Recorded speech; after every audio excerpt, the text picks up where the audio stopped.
Picture this. You're a Roman noble, dragged into a dimly lit palace hall, the air thick with incense and dread. The marble walls gleam with gold, but instead of triumph, there's only silence, broken by the sound of flutes and muffled laughter. At the center, a boy barely in his teens sits on a throne, draped in silk, his eyes flashing with cruel delight. This is no myth, no legend. This is Elagabalus, the Syrian boy king who commanded senators, generals, and Rome's proud elite to sit and watch as he indulged in acts so obscene they've haunted history for nearly 2,000 years. We're diving into the reign of a ruler who made Rome itself blush, from orgies that humiliated its leaders to bizarre rituals that mocked its gods. His story isn't just about decadence. It's about power, rebellion, and a bloody end that shocked the empire. Stay with me, because there's a mystery at the end that still puzzles historians today. Let's begin.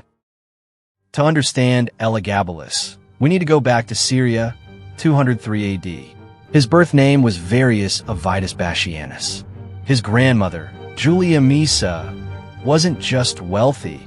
She was cunning, a political spider weaving webs across the empire. After Emperor Caracalla was assassinated in 217, the throne fell to Macrinus, a man with little legitimacy. Julia Misa saw her chance. She spread a rumor that young Elagabalus was Caracalla's secret son. The Third Legion, still loyal to Caracalla's memory, rallied around the boy. At just 14, he was declared emperor, carried on the shoulders of soldiers. It wasn't Rome choosing him. It was a coup. But Rome wasn't prepared for what walked through its gates. Senators expected a young, stoic Caesar.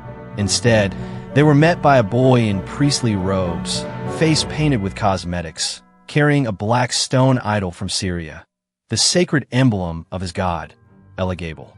His first act as emperor wasn't to honor Jupiter or Mars, but to elevate his eastern deity above them all. Historians like Cassius Dio called him a paradox, at once pious and profane, charming and terrifying. To his family, he was a tool. To his enemies, he was a scandal waiting to explode. To himself, he was untouchable. Now we come to the tales that made Elagabalus infamous. For him, pleasure wasn't private, it was performance. Imagine this. The grand halls of the Palatine Hill, chandeliers blazing, tables stacked with exotic fruits and wines. Senators, men who once commanded legions, sat trembling, summoned under threat of exile or death. They weren't guests. They were prisoners of spectacle. The emperor would appear draped in silks, sometimes in women's clothing, sometimes wearing nothing but jewels. And then came the performance. He forced Rome's elite to watch as he and his lovers, men, women, even slaves, turned the banquet into a theater of humiliation. He married multiple times, 5 wives in total, including Aquilia Severa, a Vestal virgin. That marriage alone shattered Rome's religious taboos, since Vestals were sworn to chastity. But to Elagabalus, nothing was sacred. One tale describes him locking 600 nobles in a banquet hall, then unleashing wave after wave of dancers, musicians, and lovers. The nobles were trapped, forced to sit through hours of depravity while guards ensured no one left. Then there was Hierocles, a blonde charioteer who became Elagabalus's favorite. He wasn't just a lover.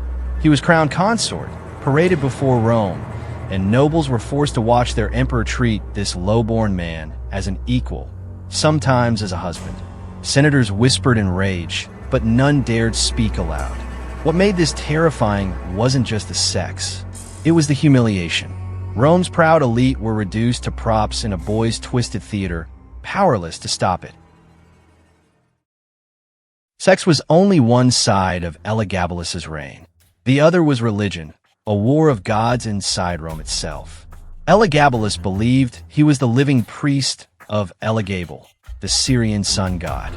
To prove it, he ordered the sacred black stone transported from Emesa to Rome. Picture the scene. A massive chariot pulled by white horses, priests chanting, blood of bulls flowing onto the streets as sacrifices.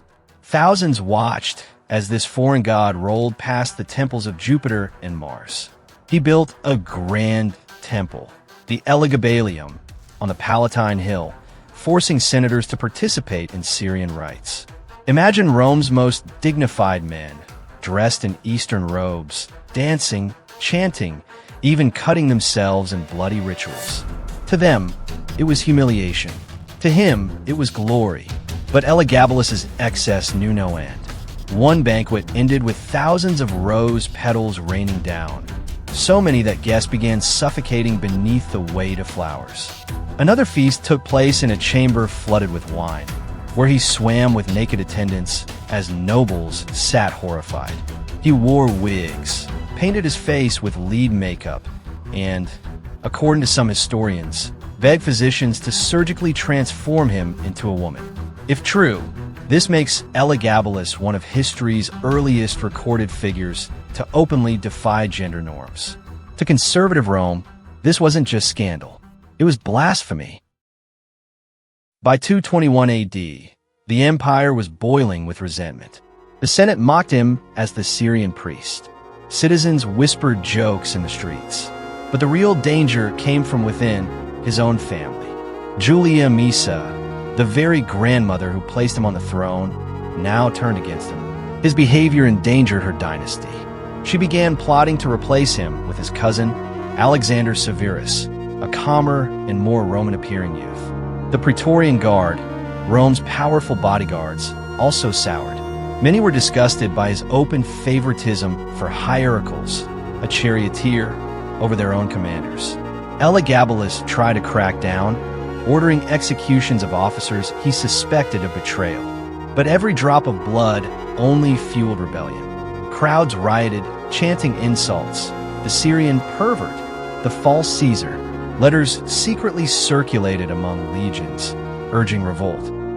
Even his mother, Julia Suemias, struggled to defend him as he spiraled into paranoia. Rome had tolerated Nero. It had tolerated Caligula. But Elagabalus? His mixture of foreign gods, humiliation of nobles, and open defiance of tradition made him the perfect target. March 11th, 222 AD, the Praetorian Guard finally acted. They stormed the palace, blades drawn. Elagabalus, barely 18, tried to flee with his mother. Some say he hid in a chest. Others claim he was cornered in a latrine. There, the emperor who had humiliated Rome met his own humiliation. The guard stabbed him dozens of times, his screams echoing through marble halls. They dragged his body through the streets, stripping him naked, mocking him as crowds jeered. His once beautiful face was smashed, his head severed. Finally, his corpse was tossed into the Tiber River, the burial place of Rome's disgraced criminals. His mother suffered the same fate. Just oblivion, Rome tried to erase Elagabalus. Statues smashed, names scratched from inscriptions, memory damned. Yet his story endured, passed down as one of the empire's darkest chapters. But was he really a monster? Or was he a scapegoat? Ancient sources like Cassius Dio despised him, painting him as a mad pervert.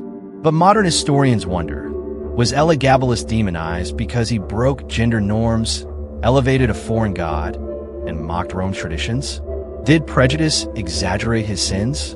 And then, the whispers of a mystery. Some claim the Praetorians found a locked chest in his palace, containing documents or treasure that vanished forever. Was it evidence of a larger conspiracy? Or perhaps secrets his enemies didn't want revealed? We may never know. What we do know is this. Elagabalus's name still shocks us more than emperors who slaughtered thousands in war. His reign lasted only 4 years, yet his legend outlived centuries of conquerors. Madman, martyr, or misunderstood? The answer is lost to the Tiber's waters. Thanks for joining me on Blood and Thrones. Was Elagabalus a perverse tyrant or a victim of history's smear campaign? Drop your theories in the comments and tell me which dark chapter of history we should uncover next. Until then, subscribe, stay curious, and remember, power always comes with a price.